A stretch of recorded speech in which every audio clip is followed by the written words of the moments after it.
The topic is Help Me, I'm Coming Home. We're dealing with ex-offenders who are re-entering society and making the readjustment into the free world. And of course, we have with us to give us this information Pastor KWalker. And of course, Pastor Walker, let us simply, in a real sense, continue where we were when we had our commercial break by allowing you to talk about some of these individuals in the parole system and how they became incarcerated and et cetera. You know, as I was saying, Dr. Haney, when you commit a crime, you're the criminal. And chances are there's a victim involved in the process.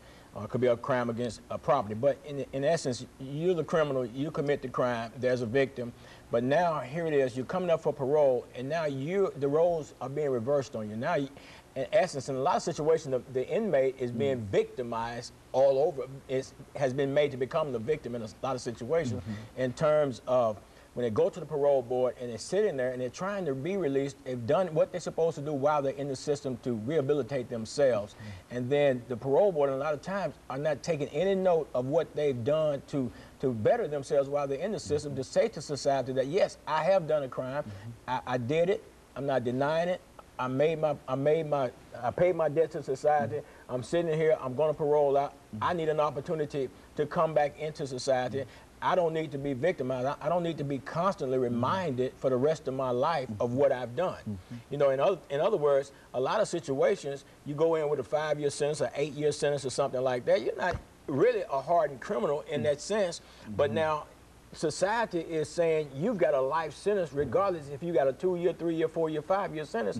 The society is saying you've got a life sentence because for the rest of your life, people want to remember what you've done in your past and continue to penalize you for all those things.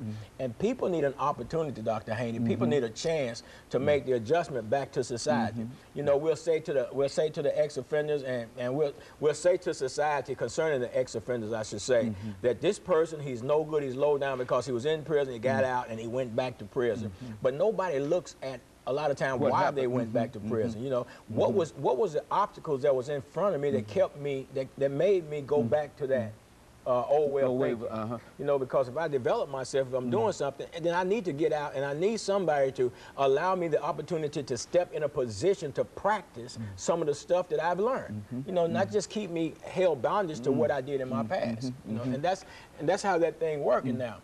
Well, it seems to me that the parole board, is there some kind of political motive in terms of how they operate? Or is there a fear on in terms of if they allow those individuals who have served their time and who have done everything necessary in order to meet all of the qualifications? It seems to me that ought to be sort of an automatic kind of situation because of the way the individual has reached the parole board. Dr. Haney, it's almost like the individual that looks like he won't come back is the one that has the hardest chance of getting out. The individual that looks like he'll return is the one that readily makes parole because chances are they'll return. But I don't know if it's money motivated, politically motivated. I don't know what it is. I'm just saying that's what it looks like. That may not be what it is, but that's what it gives that appearance that the guy that says that I've got it all together, I've done this, I've got this under my belt, I got that under my belt. I can't, in essence, come back into society and make a positive contribution to society. And these are the guys saying, well, okay, come back to see us in 2 years and we'll reconsider your case. But even though within the system he has done everything. That it was necessary to do in order to get him to that particular point in terms of his discipline while he's been there, in terms of violations and et cetera, et cetera. That's why he's there, because they believe that he might be able to get out. Absolutely. And my thing is, give the guy an opportunity, give him a chance to put into practice what he said he has accomplished while he's in there. You know, and give him the opportunity. But now, is there a possibility that there might be an attitude in which they believe that crime is on the increase everywhere, okay? And that they believe that perhaps if they are, quote, too lenient on these individuals by allowing more to get out than getting out, that they will be accused of whatever, of contributing really to crime problems. Would that be some kind of rationalization behind what we're talking about? That's what we're looking for. I mean, it could possibly be rationalization, but the reality of it is, regardless, if an individual's got a determinate sentence, at some point he's going to expire that sentence.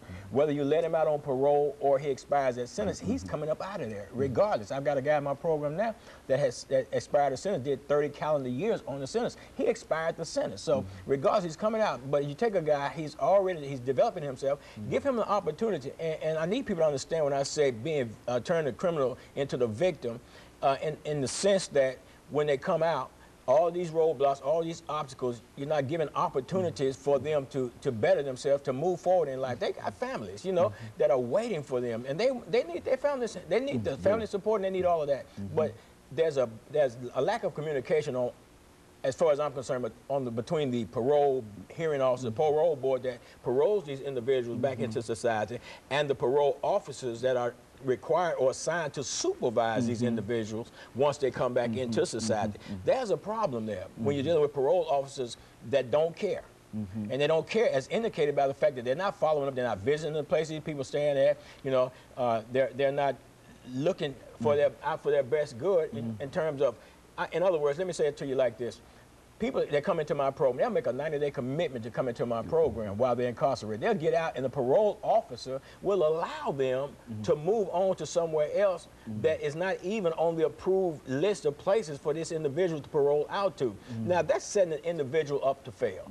Now, you know, if an individual paroles out into a structured program that's designed to help them to get their life together from A to Z, and then you allow them 2 weeks, 3 weeks, or a month later to leave that program because they come up with an idea, I mean, you're victimizing that individual, and you're saying to that person, I don't care about you, because you know, and when they leave, and I've seen it happen over and over and over again, Dr. Haney, they'll come in and they're allowed to do that like that, and they end right back up in the prison system, and it's because the parole officers are not on top of their job as well as they should be. And I know, you know, there's a lot of them not gonna like what I just said, but I don't care, because the reality, truth is truth, and truth stands alone. You might have to proper lie, Dr. Haney, but truth will stand by itself. And if people would get on their job and do what they're supposed to do, require that these people hold up to their commitments that they're making when they're coming out, they will lessen the chances of them becoming reincarcerated again, because they're in a structured environment, in a structured program, they're doing what they're supposed to do. So, you know, that's what's going on. Okay. And I think if there needs to be a look at the system. Okay. There needs to be a look at the parole system. There needs to be a look at the parole when they get out, the supervision part of the system and everything like that. Because let us hold it right here, Pastor, and we're going to take this final commercial break. Okay. Then we'll come back and allow you to continue this, and we'll be back with our audience following this very, very short commercial break.